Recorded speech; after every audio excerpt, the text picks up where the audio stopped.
ఆంధ్రప్రదేశ్ రాష్ట్ర ప్రభుత్వ ఉద్యోగులు, ఉపాధ్యాయులు మరియు పెన్షనర్ల చిరకాల నిరీక్షణకు తెరదించుతూ ముఖ్యమంత్రి నారా చంద్రబాబు నాయుడు గారు ఒక కీలక నిర్ణయాన్ని తీసుకున్నారు. గత కొన్నేళ్లుగా పెండింగ్లో ఉన్న వివిధ బకాయిల కోసం దాదాపు 6,200 కోట్ల రూపాయలను తక్షణమే విడుదల చేయాలని ఆయన ఆదేశాలు జారీ చేసినట్టు సమాచారం. ఈ నిర్ణయం సంక్రాంతి పండగ వేళ ఉద్యోగ వర్గాల్లో కొత్త ఉత్సవాన్ని నింపింది.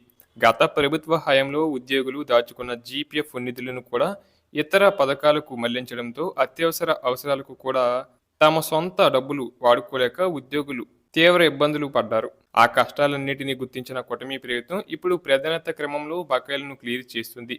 ఈ 6,200 కోట్ల రూపాయల నిధులు పంపిణీ వివరాలను పరిశీలిస్తే జీపీఎఫ్ లోన్ల కోసం 2,500 కోట్లు, ఏపీజీఎల్ఐ ఇన్సూరెన్స్ బకాయిల కోసం 1,200 కోట్లు, పదవి విరమణ చేసిన వారికి అందాల్సిన రిటైర్మెంట్ బెనిఫిట్స్ కోసం 2,000 కోట్లు మరియు మెడికల్ రీంబర్స్మెంట్ బిల్లుల కోసం 200 కోట్ల రూపాయలను కేటాయించారు.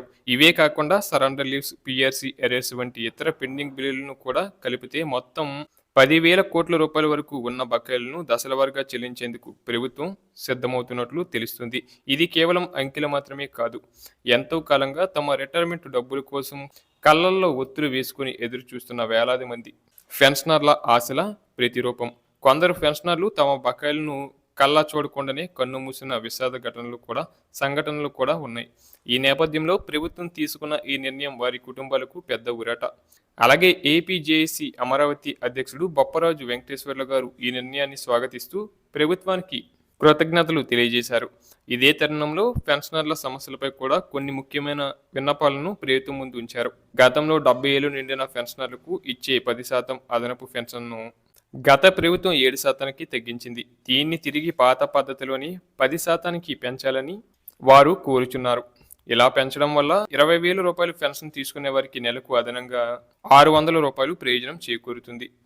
అలాగే హెల్త్ కార్డుల విషయంలో కూడా కార్పొరేట్ ఆసుపత్రులలో నగదు రహిత చికిత్స అందేలా చూడాలని, మెడికల్ రీంబర్స్మెంట్ పరిమితిని 2 లక్షల నుంచి 5 లక్షల వరకు పెంచాలని విజ్ఞప్తి చేస్తున్నారు. మరోవైపు 12వ పీఆర్సీ కమిటీ నియామకంపై కూడా ప్రభుత్వం కసరత్తు చేస్తుంది. పీఆర్సీ నివేదిక వచ్చే వరకు ఇచ్చే ఐఆర్పై ప్రస్తుతం తీవ్ర చర్చ జరుగుతుంది.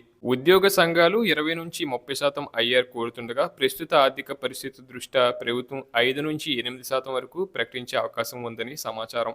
ఒకవేళ 5% ఐఆర్ ఇస్తే 40,000 ప్రాథమిక వేతనం ఉన్నవారికి నెలకు 2,000 రూపాయలు, 8% ఇస్తే 3,200 రూపాయలు అదనంగా వస్తాయి. అలాగే 80,000 బేసిక్ పే ఉన్నవారికి 8% ఐఆర్తో నెలకు 6,400 రూపాయల వరకు జీతం పెరిగే అవకాశం ఉంది. ఈ ఐఆర్ ప్రకటన కనుక సంక్రాంతి నాటికి వస్తే ఫిబ్రవరి నెల జీతం నుండి ఉద్యోగులు ఈ పెంపును పొందే అవకాశం ఉంటుంది. వీటికి అదనంగా పెండింగ్లో ఉన్న డిఏ బకాయిలు కూడా విడుదలైతే జీతం మరో 3 నుంచి 4% పెరిగే అవకాశం ఉంది. కొత్త పీఎస్సీ అమల్లోకి వస్తే ఇంటి అద్దెభత్యం హెచ్ఆర్ఏ కూడా మారుతుంది. కాబట్టి నికర వేతనం గణనీయంగా పెరుగుతుంది. ఈ బకాయిలు విడుదల కేవలం ఒక ప్రకటన మాత్రమే కాదు. ఇది రాష్ట్ర ఆర్థిక చక్రం మళ్లీ పట్టాలెక్కడానికి ఒక సంకేతం. ఉద్యోగుల ఆర్థిక భద్రతను కాపాడటం ద్వారా ప్రభుత్వం పరిపాలనలో కూడా మెరుగైన ఫలితాలను ఆశిస్తుంది.